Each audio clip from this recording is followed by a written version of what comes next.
Primeira carta de Paulo aos Tessalonicenses, capítulo 1.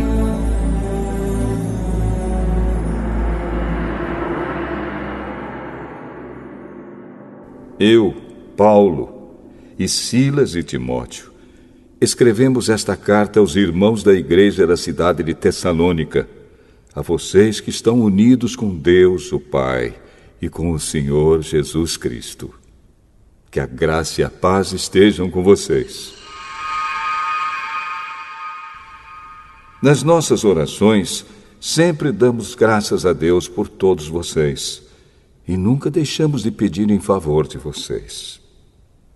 Pois lembramos, na presença do nosso Deus e Pai, como vocês puseram em prática a sua fé, como o amor de vocês os fez trabalhar tanto, e como é firme a esperança que vocês têm no nosso Senhor Jesus Cristo.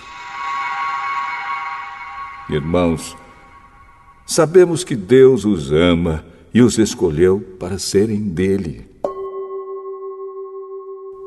Pois temos anunciado o Evangelho a vocês, não somente com palavras, mas também com poder, com o Espírito Santo, e com a certeza de que esta mensagem é a verdade. Vocês sabem de que maneira nos comportamos no meio de vocês, para o próprio bem de vocês. E vocês seguiram o nosso exemplo e o exemplo do Senhor Jesus. Embora tenham sofrido muito, vocês receberam a mensagem com aquela alegria que vem do Espírito Santo. Desse modo, vocês se tornaram um exemplo para todos os cristãos das províncias da Macedônia e da Acaia.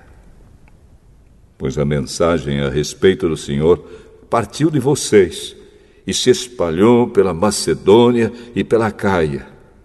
E as notícias sobre a fé que vocês têm em Deus chegaram a todos os lugares. Portanto, sobre isso não é preciso falarmos mais nada. Todas as pessoas desses lugares falam da nossa visita a vocês e contam como nos receberam bem e como vocês deixaram os ídolos para seguir e servir ao Deus vivo e verdadeiro. Elas contam também como vocês estão esperando que Jesus, o Filho de Deus, a quem Deus ressuscitou, volte do céu. Esse Jesus que nos salva do castigo divino que está para vir.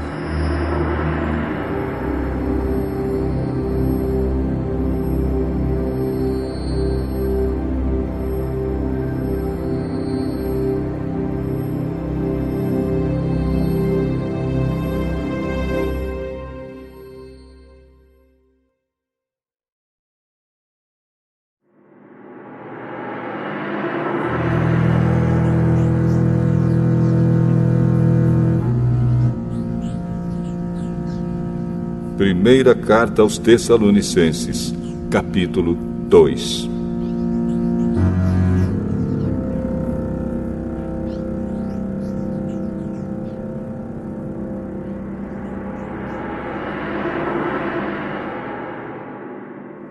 Vocês sabem muito bem, irmãos, que a nossa visita não ficou sem proveito.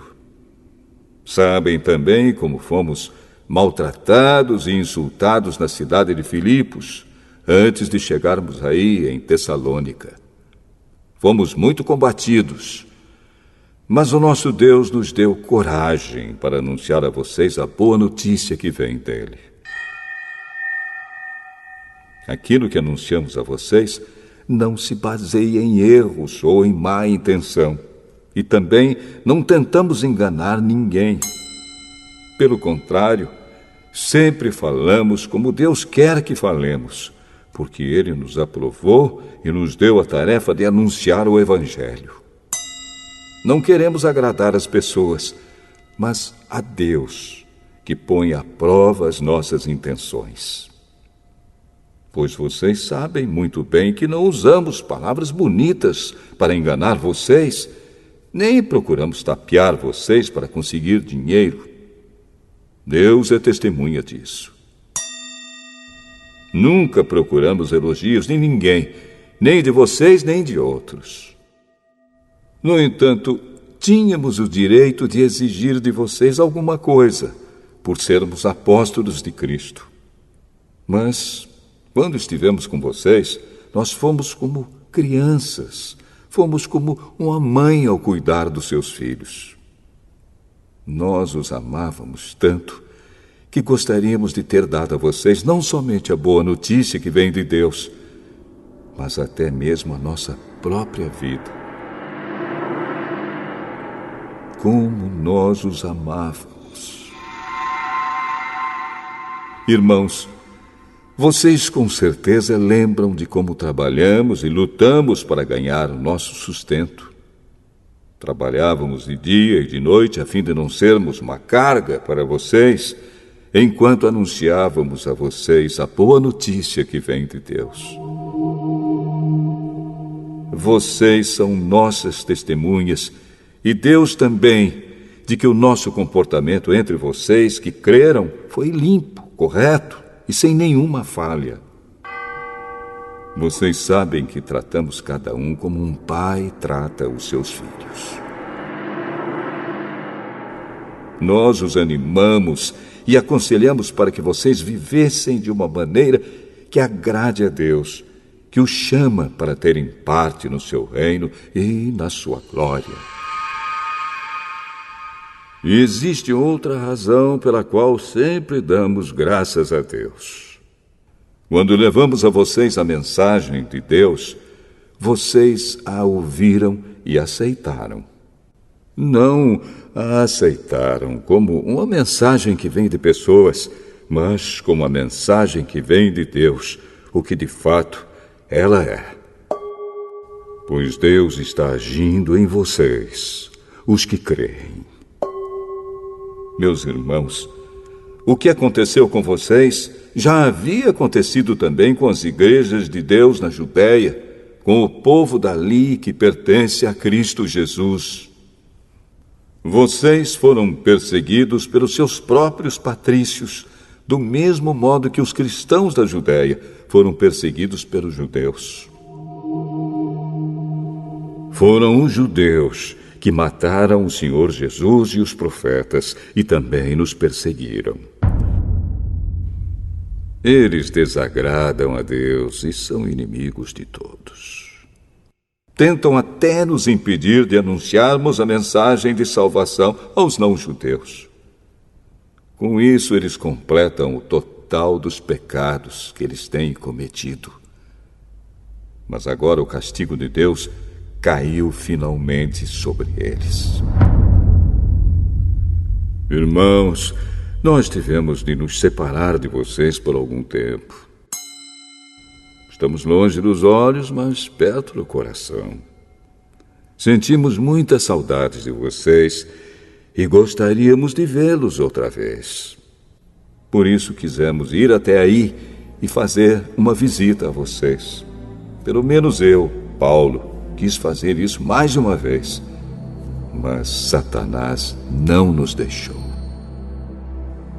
Afinal, quando o nosso Senhor Jesus vier, vocês e ninguém mais são de modo todo especial a nossa esperança, a nossa alegria e o nosso motivo de satisfação diante dele pela nossa vitória. Sim, vocês são o nosso orgulho e a nossa alegria.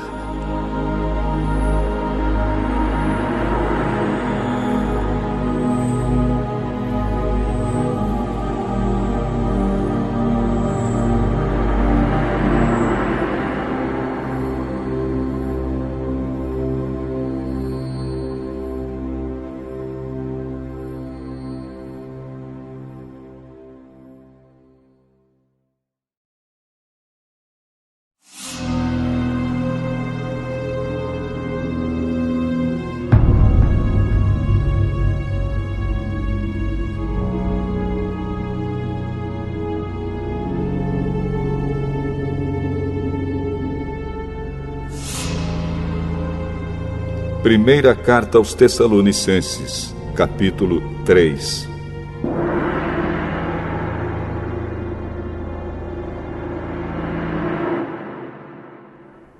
Então não pudemos aguentar mais sem ter notícias de vocês. Por isso, Silas e eu resolvemos ficar sozinhos em Atenas e enviar a vocês o nosso irmão Timóteo.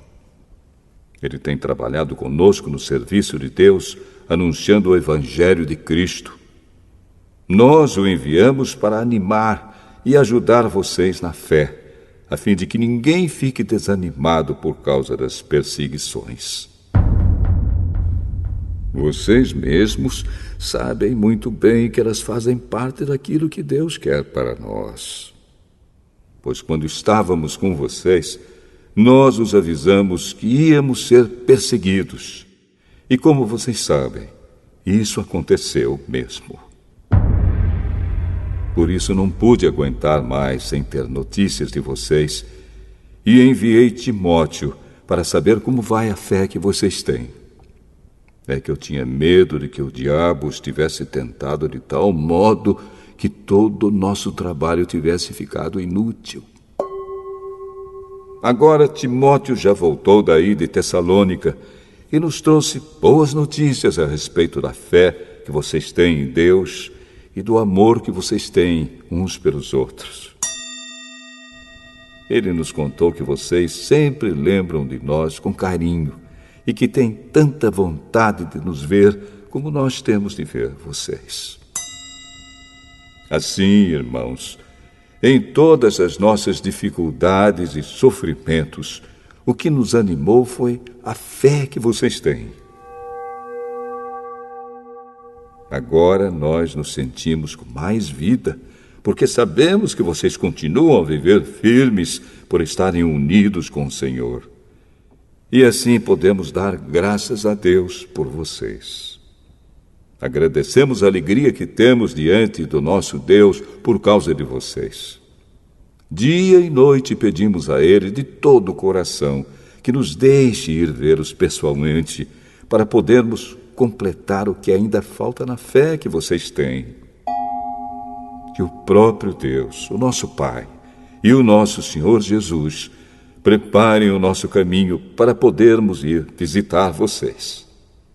Que o Senhor faça com que cresça cada vez mais o amor que vocês têm uns pelos outros e por todas as pessoas, e que esse amor se torne igual ao nosso amor por vocês.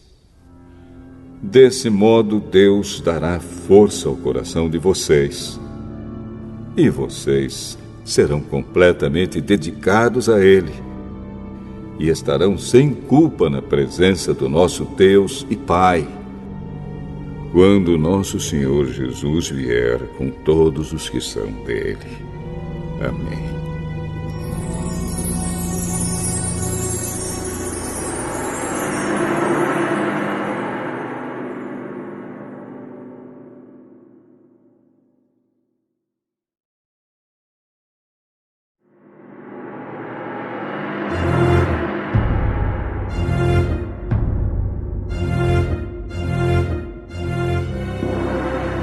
Primeira carta aos Tessalonicenses, capítulo 4.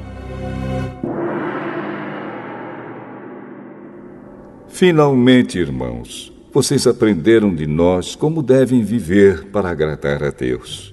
E é assim mesmo que vocês têm vivido. E agora pedimos e aconselhamos, em nome do Senhor Jesus, que façam ainda mais. Pois vocês conhecem os ensinamentos que demos pela autoridade do Senhor Jesus. O que Deus quer de vocês é isto: que sejam completamente dedicados a Ele e que fiquem livres da imoralidade. Que cada um saiba viver com a sua esposa de um modo que agrade a Deus, com todo respeito, e não com paixões sexuais baixas, como fazem os incrédulos que não conhecem a Deus. Nesse assunto, que ninguém prejudique o seu irmão, nem desrespeite os seus direitos. Pois, como nós já dissemos e avisamos a vocês, o Senhor castigará duramente os que fazem essas coisas. Deus não nos chamou para vivermos na imoralidade, mas para sermos completamente dedicados a Ele. Portanto, quem rejeita esse ensinamento não está rejeitando um ser humano, mas a Deus, que dá a vocês o seu Espírito Santo. Não há necessidade de lhes escrever a respeito do amor pelos irmãos na fé, pois o próprio Deus lhes ensinou que vocês devem amar uns aos outros. Pois é esse amor que vocês têm mostrado a todos os irmãos que vivem em toda a província da Macedônia. Portanto, meus irmãos, pedimos que façam ainda mais. Procurem viver em paz, tratem dos seus próprios assuntos e vivam do seu próprio trabalho, como já dissemos antes. Assim, aqueles que não são cristãos os respeitarão, e vocês não precisarão viver às custas de ninguém. Irmãos, queremos que vocês saibam a verdade a respeito dos que já morreram, para que não fiquem tristes como ficam aqueles que não têm esperança. Nós cremos que Jesus morreu e ressuscitou. E assim cremos também que depois que Jesus vier, Deus o levará de volta, e junto com ele levará os que morreram crendo nele. De acordo com o ensinamento do Senhor, afirmamos a vocês o seguinte: nós, os que estivermos vivos no dia da vinda do Senhor, não iremos antes daqueles que já morreram. Porque haverá o grito de comando, e a voz do arcanjo, e o som da trombeta de Deus, e então o próprio Senhor descerá do céu. Aqueles que morreram crendo em Cristo ressuscitarão primeiro. Então nós, os que estivermos vivos, seremos levados nas nuvens, junto com eles, para nos encontrarmos com o Senhor no ar. E assim ficaremos para sempre com o Senhor.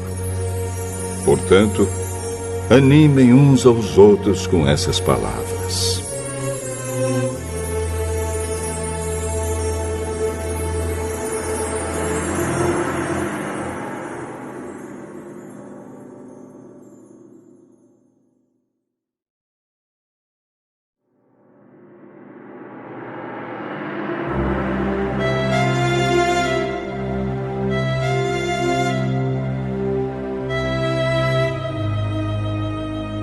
Primeira Carta aos Tessalonicenses, capítulo 5.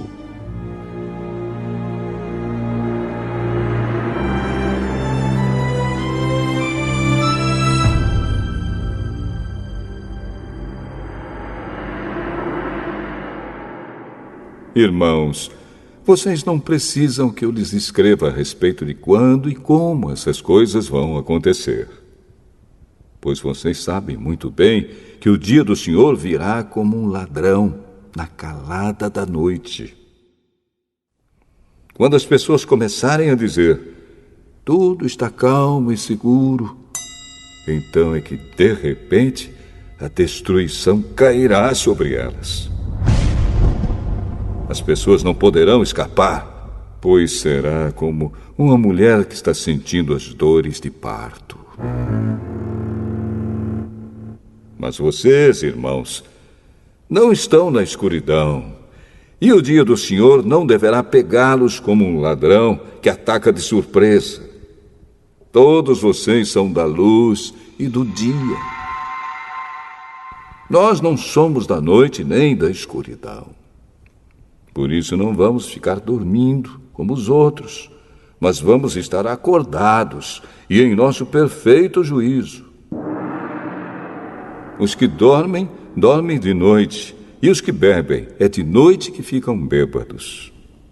Mas nós que somos do dia, devemos estar em nosso perfeito juízo. Nós devemos usar a fé e o amor como couraça e a nossa esperança de salvação como capacete. Deus não nos escolheu para sofrermos o castigo da sua ira, mas para nos dar a salvação por meio do nosso Senhor Jesus Cristo, que morreu por nós para podermos viver com Ele, tanto se estivermos vivos, como se estivermos mortos quando Ele vier. Portanto, animem e ajudem uns aos outros, como vocês têm feito até agora.